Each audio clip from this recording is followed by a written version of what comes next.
Okay, it's quiz time. So I've got 3 things that I use in my work, and I want you to guess what links them all together. What do they all have in common? So here's the first one. The first one is this. Okay. And the second one is this. Okay. And the third one is this. See what it does. Okay, so 3 things. What do you think links these 3 things? What do they all have in common?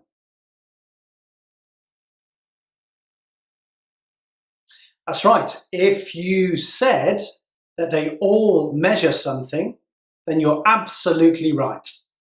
So the first thing was a detector that measures how close you are to electric cables.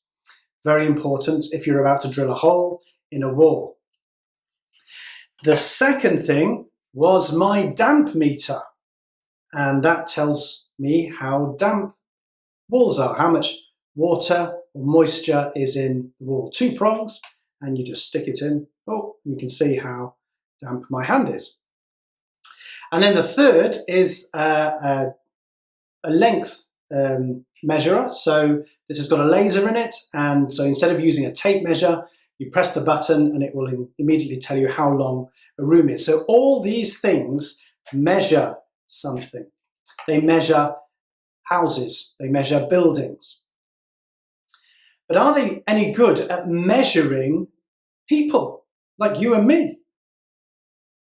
How do we measure people? Well, we won't measure them with these 3 pieces of equipment, but maybe we would use something to measure our height, or maybe our weight. So yes, we could measure human beings, couldn't we? But what about God? Can we measure him? Can we work out how big he is, how great he is? Now that's a big question, isn't it? We're going to have our reading now, and Jemima is going to read the next episode in the life of Abraham to us. You'll find that in Genesis chapter 21, beginning at verse 22 through to the end of the chapter. That'll be verse 34. And as she reads that passage to us, I want you to look for a word that describes God. Don't worry, it's a bit of a strange passage, so don't get too distracted about sheep and weird names. Look for a word that describes God.